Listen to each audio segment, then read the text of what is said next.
Exercício 7.7.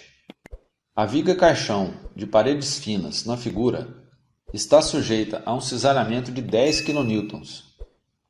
Determine a variação do fluxo de cisalhamento em toda a seção transversal. A figura mostra as dimensões da seção, o cisalhamento ao qual está submetida e os pontos B, C e D em destaque. O momento de inércia em torno do eixo neutro. Como no exercício anterior, para calcularmos o momento de inércia, faremos a diferença entre o momento da figura externa e a interna. O momento para cada uma é 1 sobre 12 vezes B vezes H ao cubo, por se tratarem de retângulos. Assim, temos que I é igual a 184 centímetros a quarta. Os pontos importantes a serem analisados são os pontos B, C e D. Trata-se de um elemento de paredes finas, ou seja, a espessura da parede é pequena em comparação com a altura e a largura do elemento. Só o fluxo de cisalhamento paralelo às paredes do elemento é importante. Nas partes do elemento paralelas ao cisalhamento V, o fluxo do cisalhamento segue esse sentido. Isso ajuda a visualizar. Observe as figuras e reflita. A simetria prevalece em torno de um eixo colinear com V. Logo, verificando a lógica para da figura anterior, o traço completo para o fluxo será: para o cálculo do fluxo de cisalhamento em cada um dos 3 pontos, definiremos agora um momento de primeira ordem, observando os valores y' e A' para cada caso. O ponto D se encontra no eixo neutro da figura. Seu oposto D' também. Então, tomando esse nível como referência, teremos a região em azul escuro, que pode ser dividida entre 3 figuras, 3 retângulos, sendo cada um com área de seção de 4 cm². Os dois laterais, com centroide a 2 cm de distância do eixo neutro, e o central, com centroide a 3,5 cm de distância do eixo neutro. Observe!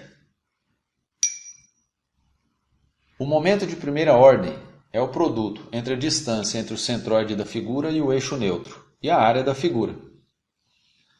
Como, para esse caso, são 3 figuras, e conhecendo os dados para cada uma, substituiremos na equação e somaremos as 3 contribuições, lembrando que 2 delas são iguais. Logo, no ponto D, o momento de primeira ordem será 30 cm³. Assim, o fluxo de cisalhamento em D será: como podemos recordar, fluxo é a razão entre o produto entre a carga cisalhante e o momento de primeira ordem e o momento de inércia. Assim, substituindo os valores conhecidos, temos que o fluxo no ponto D é 1,63 kN por centímetro, ou 163 N por milímetros. No ponto C. Para o ponto C, o raciocínio é o seguinte. Para a definição da área, temos o ponto C e seu oposto. Logo, a região entre os dois define a área a ser analisada. Tanto aqui como para o ponto D, podemos imaginar os dois pontos, um de frente para o outro, e a região entre os dois. A área da região em azul é 5 cm², uma vez que o ponto C e C' estão bem no centro da esquina, descontando então 0,5 cm de cada lado. Logo, 6 menos 2 vezes 0,5 é igual a 5 cm vezes 1 cm. Logo, 5 cm². A posição de seu centroide em relação ao eixo neutro é 3,5 cm. O momento de primeira ordem para C é o produto entre esses dois valores, ou 17,5 centímetros cúbicos. Assim, o fluxo de cisalhamento em C será: fluxo é a razão entre o produto entre a carga cisalhante e o momento de primeira ordem e o momento de inércia. Assim, substituindo os valores conhecidos, temos que o fluxo no ponto C é 0,951 kN por centímetro, ou 95,1 N por milímetro.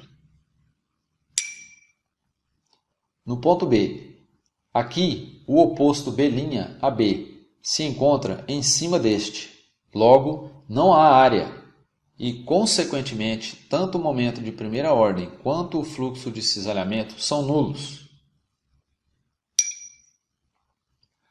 A distribuição do fluxo de cisalhamento. Na seção transversal, o cisalhamento flui ao longo dos segmentos de modo que contribui para o cisalhamento V. Temos fluxo de B' é igual a zero. Para C' é igual a 95,1 dividido por 2, que é igual a 47,55 N por milímetro, ou seja, distribuído para os dois lados. Fluxo de C' é igual a 47,55 N por milímetro. Para D' é igual a 163 dividido por 2, que é igual a 81,5 N por milímetro.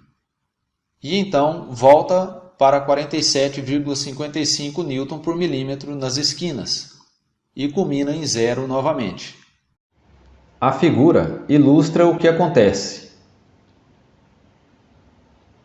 O fluxo de cisalhamento varia linearmente ao longo dos segmentos perpendiculares à direção do cisalhamento V, ou seja, nas partes de cima e de baixo.